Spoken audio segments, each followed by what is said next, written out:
भन्ने गरिन्छ आमा भगवान हुन्। तर यी 10 वर्षका सुजन थापाको जिन्दगीमा आमा नै धोकेबाज भएर निस्किन्। तिम्रो घरमा को छ? दाइ। दाइ? दाइ छ? दाइले झोला किनिदिनुहुन्न? अनि बुवा खै त? बुवा बित्नु भयो। ए बुवा बित्नु भयो। अनि आमा खै त? छोडेर जानुभयो। ए आमा पहिले जानुभएको हो। 10 वर्षको उमेरमा उज्जवल भविष्यको लागि स्कुलसम्म त आउँछन्, तर गत्तिलो ड्रेस छैन, न त गत्तिलो झोला नै छ। कपाल र कपडामा जुम्रा बोकेर स्कुलसम्म आउँछन् बागलुङ बडीघाट 3 सिसाखानीका सुजन थापा। बाबाको मृत्यु भयो, आमाले अर्को बिहे गरिन्। घरमा खाने खर्च छैन, छिमेकीहरूले दया माया गरेर खाना दिन्छन् अनि पेट पाल्दै आएका छन् सुजन भाइले। दर्शकबिन, तपाईँको आजको खाजा खर्च कटाएर 50 रुपियाँ मात्र भए पनि यी भाइको लागि सहयोग गर्नुभयो भने यी भाइले कापी कलम र झोला किन्नेछन्। सबै मिलेर यी भाइको लागि सानो सहयोग गरौँ। जीटीभी हरपल तपाईको हृदयमा।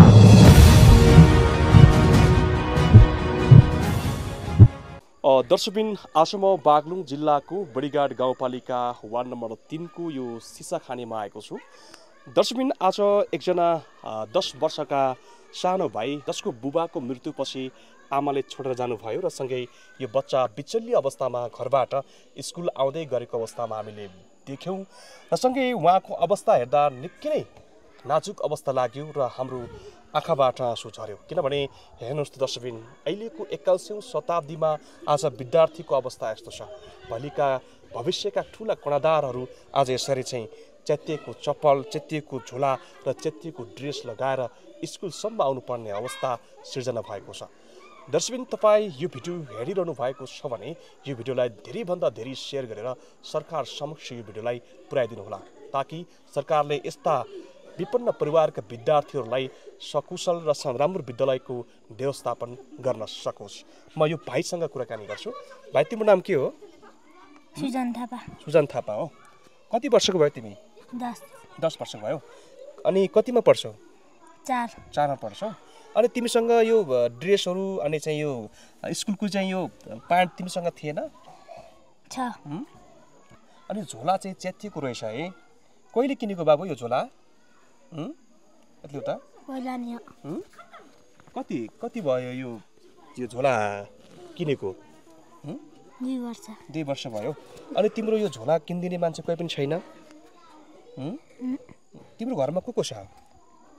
दाइ। दाइ छ? दाइले झोला किनिदिनुहुन्न?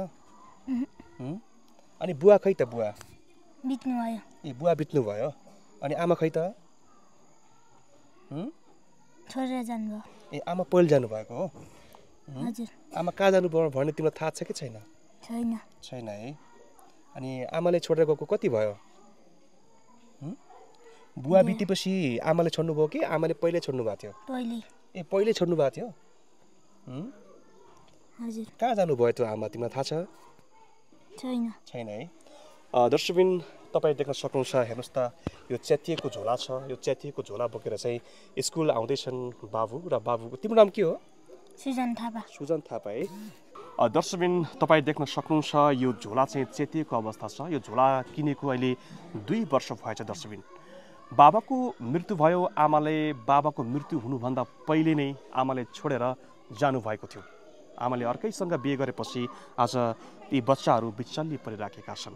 हामीले यहाँका गाउँलेहरूले, यहाँका स्थानीयहरूले यी बाबुको अवस्था निकै नै नाजुक छ भनेर थाहा पाएपछि हामी यो बागलुङको सिसाखानीमा आएका छौँ र सँगै उहाँको यो भिडियो बनाउँदैछौँ। र सँगै तपाईँले यो बच्चालाई कतैबाट तपाईँले सहयोग गर्न चाहनुहुन्छ, बच्चाको भविष्य तपाईँले हेरिरहनु भएको छ भने तपाईँले धेरैभन्दा धेरै सहयोग गर्नुहोला। तपाईँको 100 रुपियाँ सहयोगले बच्चाले एउटा कापी किन्नेछ। दर्शकबिन, अनि बाबु, तिमीसँग कापीहरू, यिनी सबै किताबको कापीहरू 2वटा मात्र हो?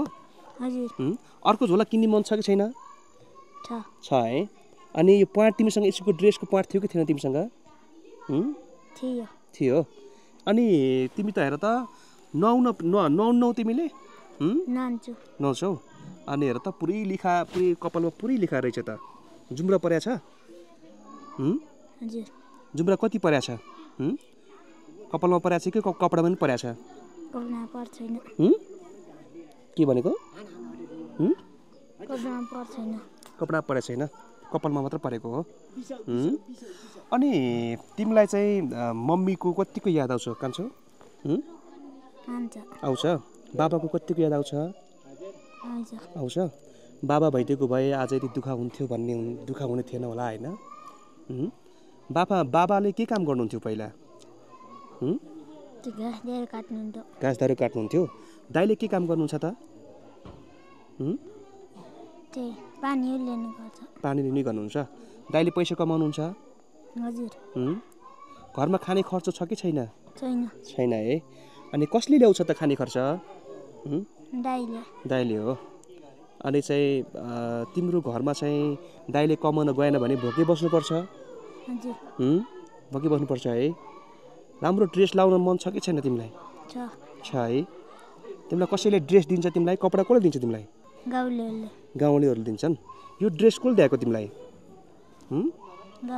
गाउँले दिएको हो यो प्यान्ट सबै गाउँलेले दिएको हो अब तिमीलाई हामीले चाहिँ यो भिडियो बनाएपछि होइन तिमीलाई सहयोग आयो भने राम्रोसँग पढ्छौ पढ्छौ नि है ल राम्रोसँग पछि म तिमीलाई यो भिडियो बनाएपछि केही सहयोग उपलब्ध गराउँछु होइन त्यसपछि राम्रोसँग पढ्ने हस् हुन्छ नयाँ कपडा लाउने नयाँ ड्रेस लगाउने हुन्छ तपाईँ देख्न सक्नुहुन्छ भाइको राम्रो गतिलो एउटा लगाउने ड्रेस पनि छैन दर्शकबिन भाइ हामीसँग राम्रोसँग खुल्न नसके पनि तपाईँले भाइको कथालाई भाइको व्यथालाई तपाईँले यो भिडियो मार्फत तपाईँले बुझिरहनु भएको छ हामीले यो भिडियो यसको लागि बनाएका छौँ जसको लागि बच्चाले पढ्न पाओस् बच्चाले अभिभावकविहीन बन्न नपाओस् तपाईँले आफ्नो अभिभावक जस्तो गरेर चाहिँ बच्चालाई सहयोग गरिदिनु भयो भने बच्चाले राम्रोसँग पढ्न पाउनेछ बिहान बेलुकी खान पाउनेछ बुवाको मृत्यु भयो आमाले छोडेर जानुभयो आज एउटा दाइ छन् दाइले कसैको घाँस दौरा गरेर